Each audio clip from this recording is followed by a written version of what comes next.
వక్రతుండ మహాకాయ సూర్యకోటి సమప్రభ నిర్విఘ్నం కురు మే దేవా సర్వకార్యేషు సర్వదా గురుబ్రహ్మా గురుర్విష్ణుః గురుర్దేవో మహేశ్వరః गुरुः साक्षात् परब्रह्म तस्मै श्रीगुरवे नमः। सरदा सरदाम्भोज वदना वदनाम्बुजे सर्वदा सर्वदास्माकं सन्निधिः सन्निधिं क्रियात्। ओं गं गणपतये नमः। सद्गुरवे नमः। श्रीमहासरस्वत्यै नमः। ओं ग्रां दत्तात्रेयाय नमः। ओं श्री साईराम। आनंदं ब्रह्मानंदं सद्गुरुनाममे आनंदं। శ్రీ అక్కల్కోట స్వామి సమర్థ లీలామృతం 41వ అధ్యాయ ప్రారంభం. శ్రీ ఆనంద భారతి అంటే పూర్ణులైనటువంటి ఆ యొక్క స్వామివారి సమర్థుల వారి అనుగ్రహంతో పూర్ణులైనటువంటి యోగుల వృత్తాంతాలని మనం చెప్పుకుంటున్నాం కదా గత 2 అధ్యాయాలుగా. ఆ రీత్యా నేటి అధ్యాయ పరంగా శ్రీ ఆనంద భారతి అనే యోగి పుంగవుని గురించి గత అధ్యాయం రీచా బీడ్కర్ గారు అనుకుంటా కదా, రామానంద బీడ్కర్ మహారాజ్ అనే వారి గురించి తెలుసుకున్నాం. నేడు ఆనంద భారతి వారి గురించి తెలుసుకోవడానికి ప్రయత్నం చేద్దాం. విద్యాసాగర శ్రీ స్వామి సమర్థుల కటాక్షానికి అవధులు లేవు. వారిని దర్శించే అన్ని కులాల మతాల వారిని ఆదరించేవారు, అనుగ్రహించేవారు. వారిని దర్శించే వారిలో అన్ని కులమతాల వారు ఉండేవారు. శ్రీ స్వామికి పెద్ద చిన్న ఉన్నతుడు లేనివాడు అనే భేదభావం ఉండేది కాదు. వారు ఎవ్వరిని వారి కులగోత్రాదులను ప్రశ్నించలేదు. వారి ఆచార వ్యవహారములను చక్కగా తీర్చిదిద్దేవారు. శ్రీ ఆనంద భారతి అనే సన్యాసి పూర్వాశ్రమంలో లక్ష్మణ్ అనే జాలరి. ఇతను సముద్రము మీద పడవలపై వెళ్ళి చేపలను పట్టి అమ్ముకుని జీవించువాడు. అప్పుడప్పుడు శ్రీ స్వామి సమర్థుల దర్శనానికి అక్కల్కోట వచ్చేవాడు. అతనికి శ్రీ స్వామి వారిపై అమితమైన భక్తి, శ్రద్ధ, ప్రేమ ఏర్పడినవి. వారి నామమును నిరంతరము జపించుచుండేవాడు. ఒకసారి అతను చేపలు పట్టేందుకు సముద్రం మీదకు వెళ్ళినాడు. ఆ సమయంలో సముద్రంలో తీవ్రమైన పెను తుఫాను చెలరేగినది. పడవ మునిగిపోయే పరిస్థితి ఏర్పడినది.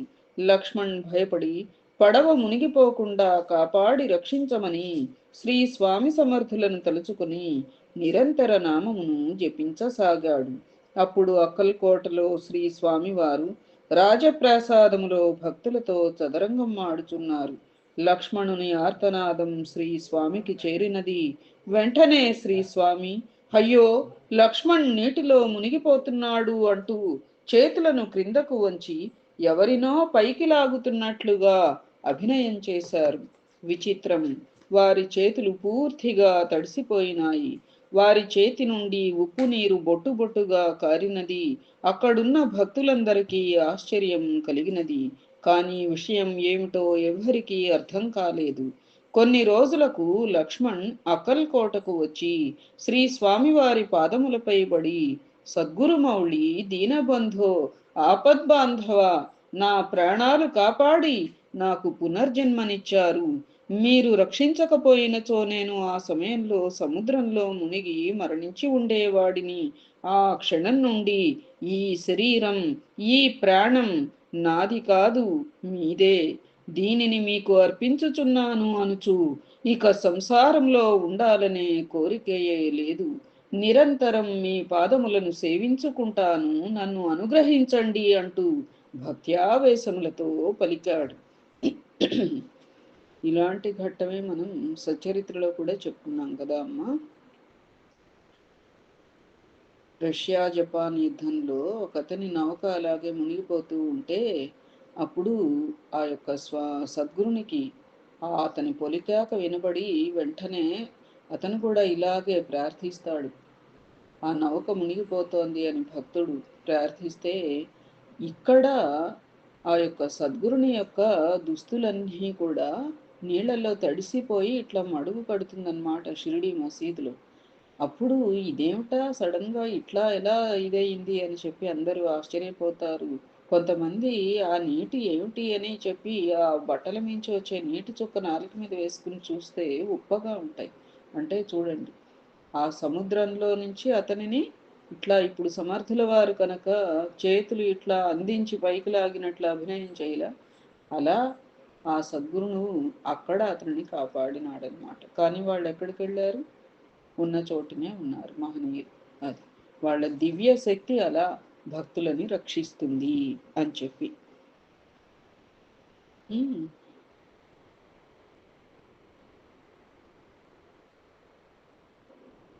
శ్రీ స్వామివారు చిరునవ్వుతో అతనిని ఆశీర్వదించినారు.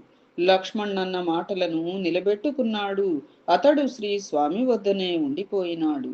నిత్యం ఆనందంతో ఉండటం వలన అతనిని ఆనందభారతి అని పిలువసాగిరి. ఆ పేరుతో ప్రసిద్ధి చెందగా యోగిగా అతను పేరు పొందాడు. ఆయన సమాధి బొంబాయి దగ్గర ఠాణేలో ఉన్న దత్త మందిరం దగ్గర ఉన్నది. విద్యాసాగర శ్రీ స్వామి సమర్థులు వెలిగించిన మరి ఒక ఆధ్యాత్మిక జ్యోతి శ్రీ రంగోళి మహారాజ్. వారి లీలలను తెలుసుకుందామని నిత్యానందులు చెప్పసాగిరి. శ్రీ రంగోళి మహారాజ్ శివరాం బావడేకర్ కొల్హాపూరులోని ఒక విశ్వబ్రాహ్మణ కుటుంబంలో జన్మించినాడు. అతని తండ్రి రాజుగారి ఆస్థానంలో పనిచేస్తూ ఉండేవాడు. అతను 8 సంవత్సరాల వయస్సులో తన మేనత్త గారి వెంట అక్కల్కోటకు వెళ్ళి శ్రీ స్వామి సమర్థులను దర్శించినాడు. స్వామివారు ఆ బాలుని చూడగానే, ఈ పిల్లవాడిని నాకు ఇస్తావా అమ్మా అని అడిగినారు. అతని మేనత్త సమాధానం చెప్పే లోపునే ఆ బాలుని తన ఒడిలో కూర్చుండబెట్టుకుని రంగోలి మహారాజ్ అని అతనిని సంబోధిస్తూ కుమ్మరి వీధిలో ఉన్న కుంభారస్వామిని సేవిస్తూ ఆజన్మ బ్రహ్మచారిగా ఉండిపోమన్నారు. ఆ సేతు హిమాచల పర్యంతం దేశ సంచారం చేయమని ఆ బాలునికి చెప్పి కాషాయ వస్త్రం అతని భుజం పైన కప్పినారు. ఆ బాలునిలో పూర్వజన్మ సంస్కారం మేల్కొని సరిగ్గా శ్రీ స్వామి ఆదేశించినట్లుగా గొప్ప దివ్య శక్తులను సంపాదించినాడు. సరిగ్గా శ్రీ స్వామి ఆదేశించినట్లుగా చేసి గొప్ప దివ్య శక్తులను సంపాదించినాడు. కానీ నివురుగప్పిన నిప్పులాగా తన మహత్తును ఎవరికీ తెలియనీయక తనలోనే దాచుకున్నాడు. ఆయన ఎక్కువగా టీ, బీడీలు త్రాగేవారు. కానీ వాటి కోసం ఎవరిని డబ్బు అడిగి తీసుకునేవారు కారు. అయాచితంగా వచ్చిన దానినే వాడుకొనేవారు. ఆయన 1924వ సంవత్సరంలో షిరోడా వెళ్ళినప్పుడు అతనిని గూఢచారి అనుమానించారు. ప్రభు అను గోంక్ ప్రభు అస్ గోంకర్ అను వర్తకుడు తన బట్టల దుకాణంలో ఆయనకు వసతి ఏర్పాటు చేసినాడు.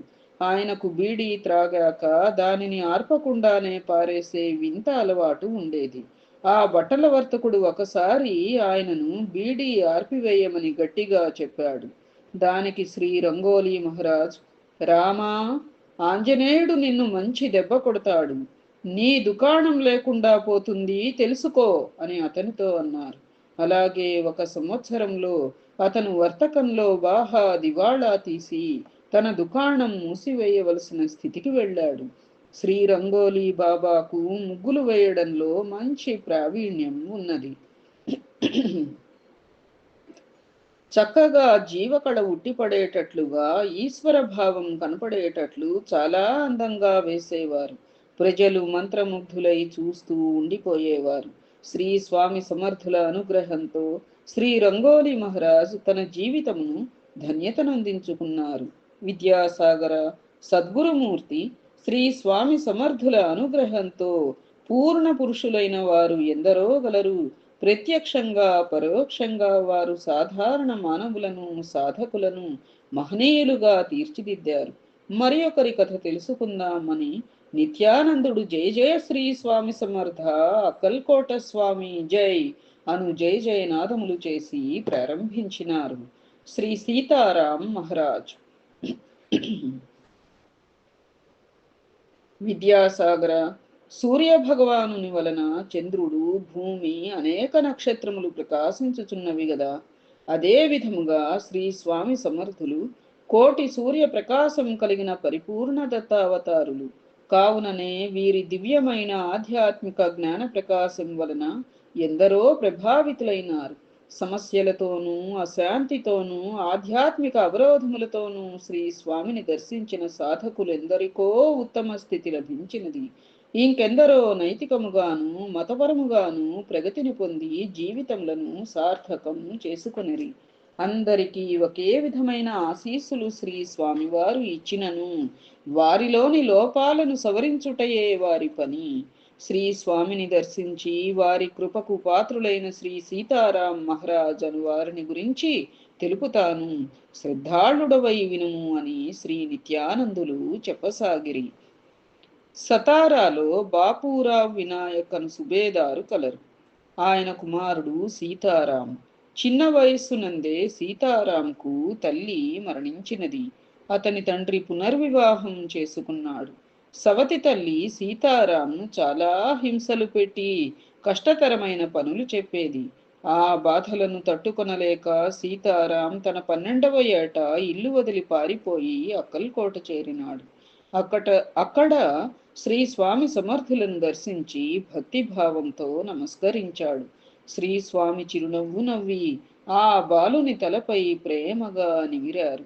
దానికే అతను చాలా పరవశించి మరణించిన తన తల్లితో మరణించిన తన తల్లిని శ్రీ స్వామిలో దర్శించినాడు. అది శ్రీ స్వామిని ఆనాటి నుండి చాలా భక్తి శ్రద్ధలతో సేవిస్తూ కొంతకాలమునకు గొప్ప సిద్ధుడైనాడు. ఒకనాడు శ్రీ స్వామి అతన్ని చూచి మంగళవేఢ వెళ్ళి అక్కడ నివసించు అని ఆజ్ఞాపించినారు. అంతటా శ్రీ సీతారాం శ్రీ స్వామి వారి ఆజ్ఞను శిరసావహించి మంగళవేఢ వెళ్ళినాడు. అక్కడ 40 సంవత్సరములు నివసించి గొప్ప సంతుగా పేరు పొందినాడు. భక్తులందరూ అతన్ని శ్రీ సీతారాం మహారాజ్ అని పిలిచేవారు. వారిని ఎవరు దర్శించినను శ్రీరాముని మరువవద్దు అని చెప్పసాగిరి. ఆయన నిత్యము మధ్యాహ్నం కరతల భిక్ష చేసేవారు. ఎవరు ఎక్కడ ఏమి పెడితే అది అక్కడే చేతిలో పెట్టించుకుని తినేవారు. భిక్ష పూర్తి అయినాక వారు శ్మశానమునకు వెళ్ళి ధ్యానం చేసుకునేవారు. ఆయన గొప్ప యోగి అయినను చంటి పిల్లవాని వలె ప్రవర్తించేవారు. ఆయన గురించి తెలియని వారు పిచ్చివాడనుకుని పిచ్చి సీతారాం అని పిలువసాగిరి. ఒకసారి బజారులో మామిడి పండ్లతో ఉన్న బుట్టను చూచిరి. అవి అమ్ముకొనుచున్న స్త్రీ ఆ బుట్టను వదిలి పని మీద ప్రక్కకు వెళ్ళినది. ఆయన బుట్ట దగ్గరికెళ్ళి అందులో ఒక మామిడి పండును తీసుకుని తినిచుండిరి. ఇంతలో ఆ స్త్రీ వచ్చి సీతారాంను కఠినముగా తిట్టుచు కర్ర తీసుకుని కొట్టుచుండెను. సాయిరాం. శ్రీ సీతారాం తనలో తాను మామిడి పండ్లు కోరితిని గాని దెబ్బలను కోరలేదు కదా అని అనుకునుచున్నాడు. అటుగా వెళ్ళుచున్న ఒక పోలీసు ఆ దృశ్యమును చూచినాడు. అతనికి సీతారాం ఎడల గురుభావము కలదు. వారి దగ్గరకెళ్ళి ఆ స్త్రీని వారించి లాఠీతో ఆమెను దబాయించబోయినాడు. అతనిని వారించి శ్రీ సీతారాం, నీవు నా యందు భక్తి గలవాడవైనచో వెళ్ళి ఒక చీర రవిక తీసుకురా అన్నారు. ఆ పోలీసు శ్రీ సీతారాం నందున్న అభిమానంతో వెంటనే వెళ్ళి ఒక చక్కని చీర రవిక తెచ్చినాడు. అవి తీసుకుని శ్రీ సీతారాం, నీ ప్రియపుత్రుడు ఇస్తున్నాడు, వీటిని తీసుకో అమ్మా అని ఆ స్త్రీకి ఇచ్చినారు. అంతటా ఆమె శ్రీ సీతారాం యొక్క ప్రేమాభిమానములకు ఓర్పునకు ఎంతో పొంగిపోయినది. ఆమెలో ఎంతో మార్పు వచ్చి క్షమించమని వారి పాదములపై పడినది. అప్పటి నుండి ఆమె శ్రీ సీతారాం మహారాజ్కు మంచి భక్తురాలు అయినది. శ్రీ సీతారాం మహారాజ్కు చదువు లేదు. ఆయనను ఆయన దగ్గరకు వచ్చిన వారందరికీ శ్రీరాముని మరువకండి, నిత్యము ఆయనను తలచుచూ ఆత్మజ్ఞానులు కండి. జ్ఞానము లేనిచో మీ జీవితం పూర్తిగా వ్యర్థం. శ్రీరాముడు ఈ విశ్వమంతటా నిండియున్నాడు. నిత్యం రామనామం జపించండి, సంకీర్తనలు చేయండి, పాండిత్యం కోసం త్రాకులాడకండి అని చెప్పేవారు. శ్రీ సీతారాం మహారాజ్కు తన నిర్యాణం గురించి కూడా ముందే తెలుసు. తన భక్తులతో, పిచ్చి సీతారాం, నీవు ఇంకా వెళ్ళాలి అని చెప్పారు. పండరీపురమునకు 9 మైళ్ళ దూరంలోనున్న కరడి అనే గ్రామం చేరినారు. అక్కడే ఆయన సమాధి అయినారు. ఇది పండరీపురం నుండి మీరజ్కు వెళ్ళు దారిలో ఉన్నది. నేటికి ఎందరో శ్రీ సీతారాం మహారాజు సమాధిని దర్శించి ఆయన కృపను పొందుచున్నారు. శ్రీ స్వామి సమర్థుని కృపాకటాక్షము వలన ఒక సాధారణ మానవుడు కూడా మహాయోగి అయినాడు. దశరథనందన శ్రీరామ, దశముఖమర్దన రఘురామ, ఆపద్బాంధవ శ్రీరామ, అనాథ రక్షక జయరామ. ఇది విద్యాసాగర శ్రీ నిత్యానంద యోగి సంవాద రూపమున శ్రీ దత్తాత్రేయ సంప్రదాయ శిష్య పరంపరలోని శ్రీ శ్రీ శ్రీ స్వామి విఠలానంద సరస్వతి మహారాజ్, శ్రీ విఠల్ బాబాజీ విరచిత శ్రీ అక్కల్కోట స్వామి సమర్థ లీలామృతం 41వ అధ్యాయం సంపూర్ణం. ఏ తత్ఫలం సర్వం సద్గురు చరణారవిందార్పణమస్తు. సద్గురవే నమః. శ్రీమాత్రే నమః. ఓం గ్రాం దత్తాత్రేయాయ నమః. శుభం భూయాత్.